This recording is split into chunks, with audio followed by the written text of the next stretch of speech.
البدع والأهواء، أهل البدع العقائدية وأهل البدع السياسية.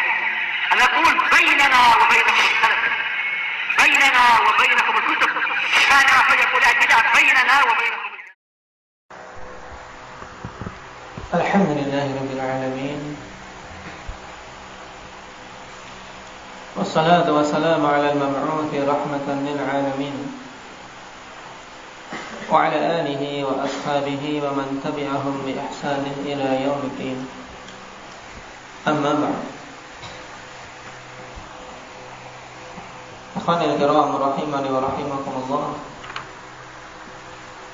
Kita masih pada pembahasan wasailul himayah minasyaitan, sarana-sarana penjagaan dari syaitan. Apa saja yang telah kita ambil indaka wahyukum.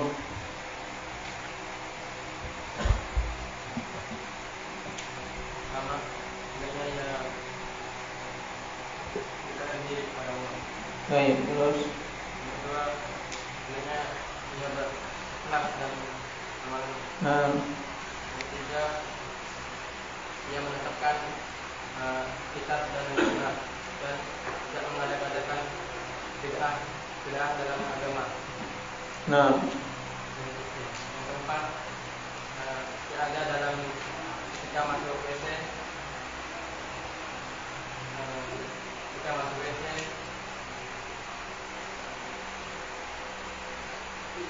mendengar ada dengan mendengar sekian kemudian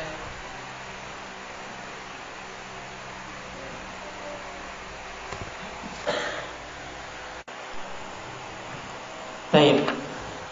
Itu empat wasilah yang telah kita ambil pada pertemuan yang lalu. Sekarang kita masuk pada wasilah yang kelima, ta'widul abna'i wal ahl. Kalau kemarin kita mempelajari al-isti'adah, yaitu kita sendiri yang meminta kepada Allah, minta agar diberi perlindungan.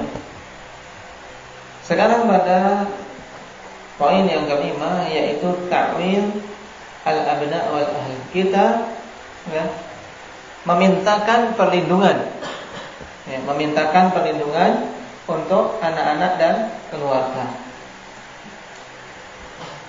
Karena mereka ikhwanillah adalah amanah yang Allah Subhanahu wa taala pikulkan di pundak-pundak kita, di pundak-pundak para lelaki, para kepala keluarga. Allah Subhanahu wa taala berfirman, "Ar-rijalu qawwamuna 'alan nisa." Para lelaki itu adalah qawwamun, yaitu mereka-mereka yang Allah Subhanahu wa taala tetapkan sebagai penanggung jawab atas para wanita, yang meluruskan tatkala mereka bengkok, menasihati tatkala mereka melakukan kesalahan, melindungi tatkala mereka membutuhkan, dan seterusnya. Dan anak-anak terlebih lagi, karena anak-anak kondisi mereka lemah. Dan Rasulullah SAW telah mengatakan, kullukum ra'in wa kullukum mas'ulun an ra'iyatih. Setiap kalian adalah pemimpin, dan masing-masing kalian akan dimintai pertanggungjawaban atas apa-apa yang dia pimpin. Wa rajulu ra'in ala ahli baiti. Dan seorang laki-laki adalah pemimpin, penanggung jawab atas anggota keluarganya. Nah, di antara perkara yang hendaknya diusahakan oleh seorang yang diberi amanah kepemimpinan, amanah tanggung jawab, tentunya berusaha menjaga mereka dari hal-hal yang bisa bermadarat. Dan tidak ada yang lebih bermadarat akhwanillah dari syaitan. Nah, lebih berbahaya dari syaitan, karena dia adalah sumber segala kejelekan. Makanya penting untuk apa? Untuk memberikan ta'wil, yaitu memberikan permintaan perlindungan kepada Allah Subhanahu wa taala untuk siapa? Untuk anak-anak kita dan keluarga kita. Apa dalilnya? Wa dalilu hadits Abi Sa'id al-Khudri radhiyallahu anhu qala kana Rasulullah sallallahu alaihi wasallam yata'awwadhu min al-janni wa 'ainil insani hatta nazalat al-mu'awwidatan falamma nazalata akhadha bihima wa taraka ma siwahuma.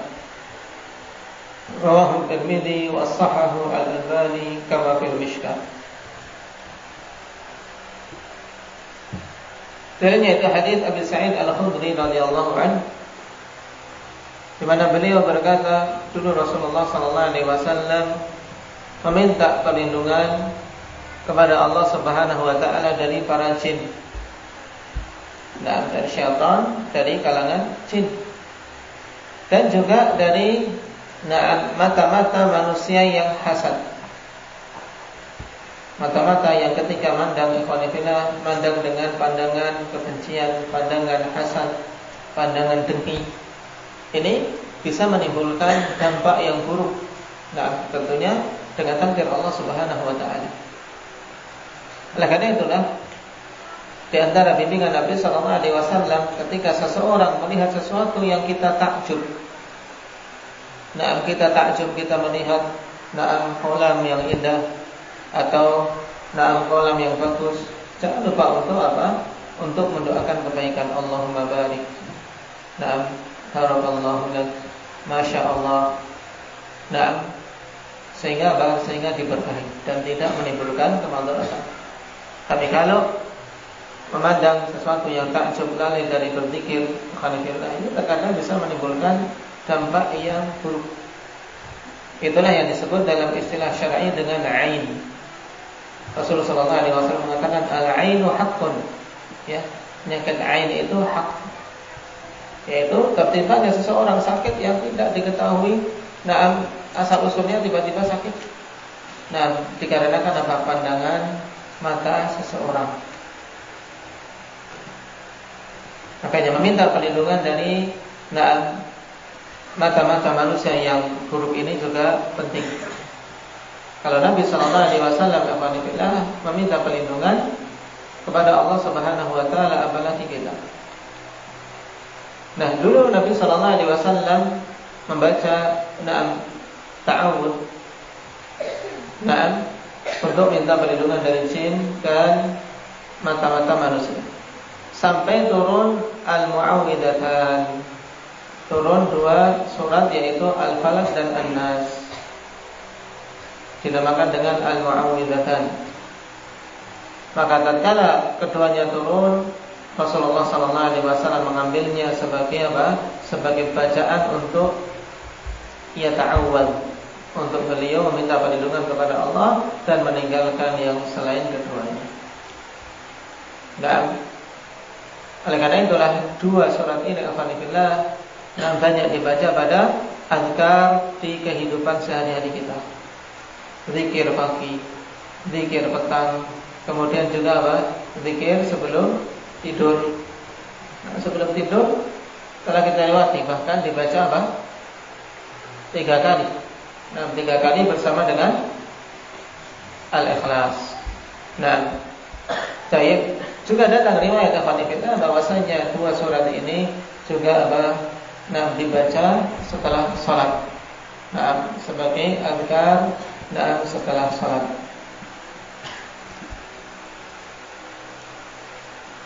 Dikarenakan maknanya yang Masya Allah.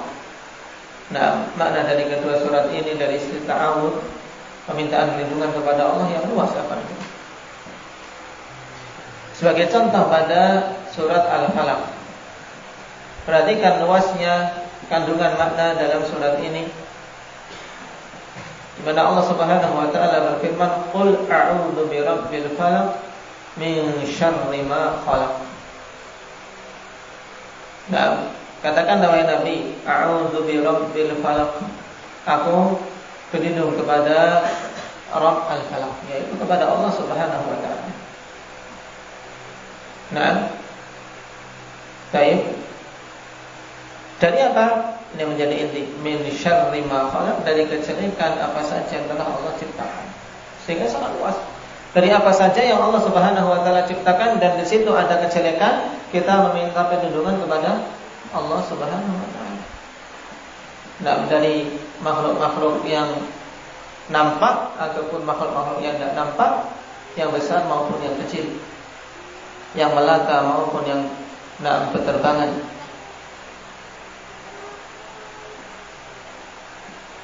Demikian pula an-nas, khusus minta perlindungan dari apa? Was-was syaitan.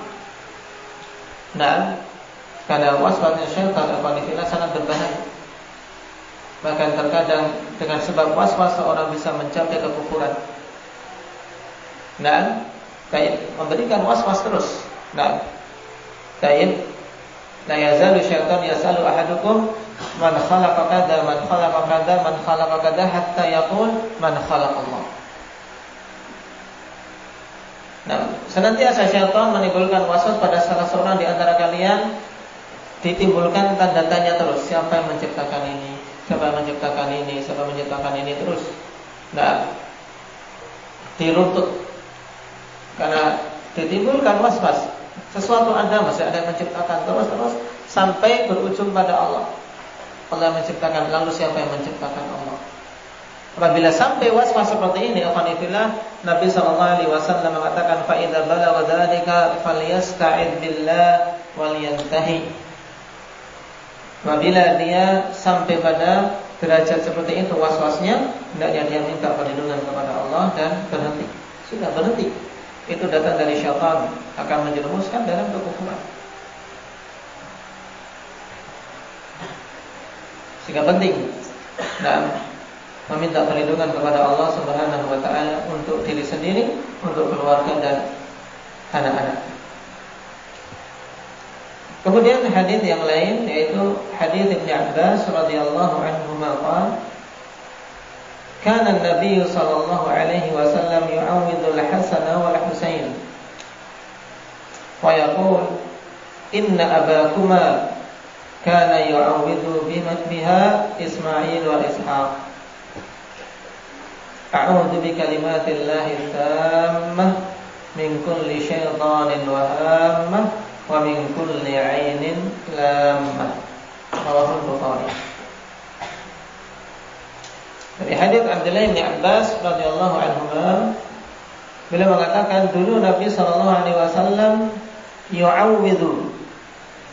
Perhatikan fi'ilnya apa? Di sini awwada yu'awwidhu ta'widan, yaitu apa? Memberikan perlindungan dengan meminta kepada Allah agar Allah melindungi Hasan dan Husain.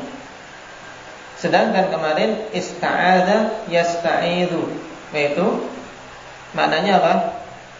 Lebih meminta perlindungan. Kita sendiri yang meminta perlindungan kepada Allah untuk kita. Nah,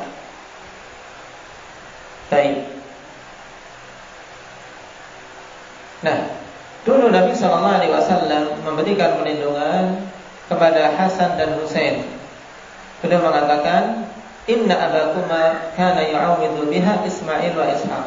Sungguhnya bapak kalian berdua, dulu juga memberikan perlindungan dengan kalimat ini Ismail dan Ishaq.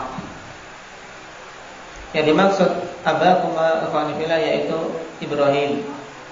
Di sini bolehnya memanggil kakek ke atas ikhwanifillah dengan sebutan ab, karena mereka memang bapak. Dan al-jaddu abun. Kakek itu adalah bapak. Sehingga dalam ilmu waris ikhwanifillah, maka bagian dari kakek sama dengan bagian dari bapak kalau memang dia pas mendapatkan apa? Mendapatkan bagian warisan. Tapi di situ ada aturannya. Ada aturannya kapan seorang kakek mendapatkan warisan.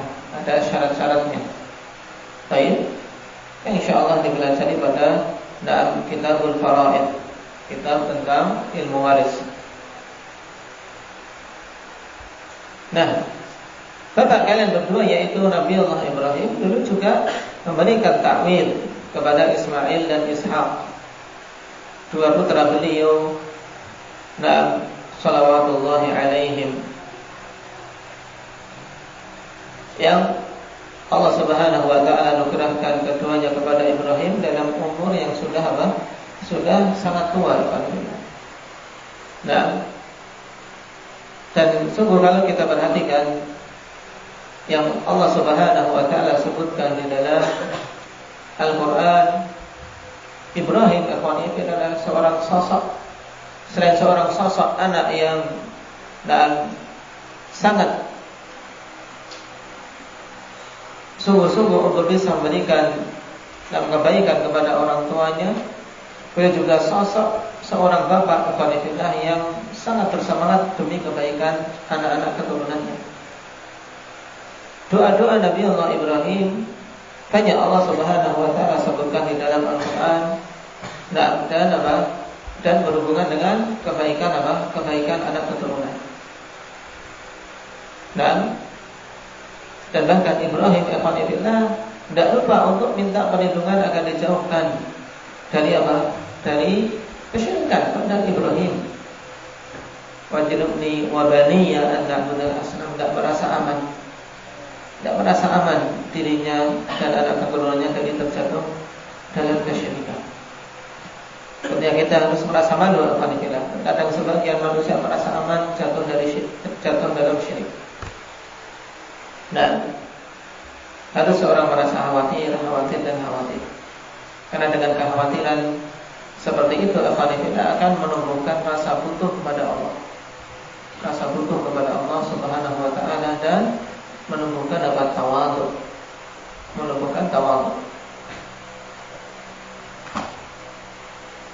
Nabi Allah Ibrahim memberikan ta'wid kepada Ismail dan Ishak, yang kemudian Nabi kita Muhammad sallallahu alaihi wasallam meneladaninya. Inilah perkara yang butuh kita tiru, kebaikan kita contoh. Perkara yang hak kefanillah kita teladani. Bacaan tersebut yaitu a'udzu bikalimatillahi tammah. Aku meminta perlindungan dengan kalimat-kalimat Allah Subhanahu wa taala yang sempurna. Kalimat-kalimat Allah Subhanahu wa taala yang sempurna. Yang dimaksud dengan kalimat Allah yakni kalamullah azza wa jalla, yaitu firman-firman Allah Subhanahu wa taala. Termasuk di antaranya Al-Qur'an. Jadi Al-Qur'an yaitu min kalimatillah, yaitu di antara kalimat-kalimat Allah Subhanahu wa taala. Tapi bukan bukan keseluruhannya. Karena kalimatullah azza wa jalla tidak terbatas. Di sini menunjukkan bahwasanya kalamullah itu bukan makhluk. Dan hadis ini termasuk di antara dalil yang digunakan Imam Ahmad rahimahullah taala untuk menghujat Jahmiyah dan ahli bidah lainnya yang meyakini Al-Quran itu makhluk. Kenapa? Karena kalau seandainya Al-Quran itu makhluk, maka tidak diperbolehkan untuk meminta perlindungan dengan kalimat Allah azza wa jalla. Baik, ini diingat-ingat, awas kalau sampai lupa. Ini permasalahan akidah penting. Istidlal dengan a'udzu bikalimatillahi tammah.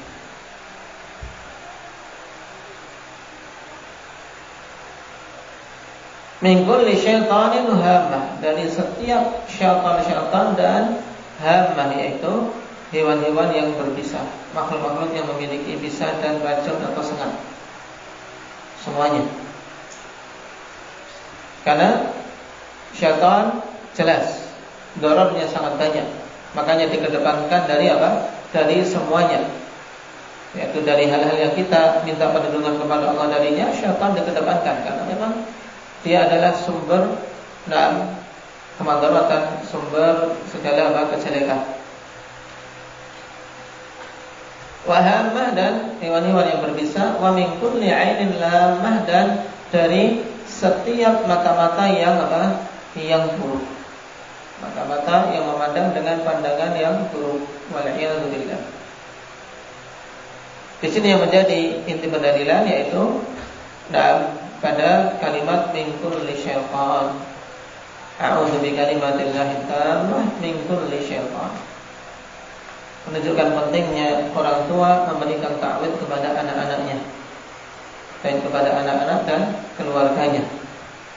Jangan sampai lupa, apalagi anak-anak yang masih kecil, yang mereka belum memayyiz, belum mengetahui kemaslahatan dirinya, belum rajin berzikir untuk diri sendiri, yang masih banyak ghaflahnya. Ketika keluar, di tempat-tempat yang akan bertemu dengan banyak orang, jangan lupa ta'awudz. Jangan lupa membaca ta'widz ini. Atau di waktu-waktu yang dikhawatirkan di situ banyak hal-hal yang dikhawatirkan, maka jangan lupa membaca ta'widz ini. A'udzu bikalimatillahi tammah min kulli syaitanin wa hammah wa min kulli 'ainin lamah. Baik. Kemudian kalau orang tua membacakan untuk anaknya, alhamdulillah, membacakan untuk anaknya, maka dengan lafaz u'idzuka. Ini kalau anaknya satu, aku beri perlindungan untukmu dengan kalimat-kalimat Allah. U'idzuka bi kalimatillahi tammah. Kalau anaknya dua, u'idzukuma. Aku meminta perlindungan untuk kalian berdua dengan kalimat-kalimat Allah. Demikian pula kalau banyak, u'idzukum. Kalau perempuan, u'idzuki, dan seterusnya.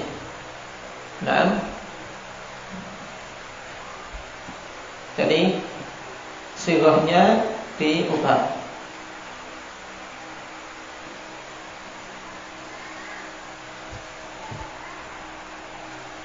Barakallahu fikum. Ini poin yang kelima dan penting, alhamdulillah. Jangan sampai seorang lalai darinya. Nasallallahu azza wa jalla at-taufiq wa salam.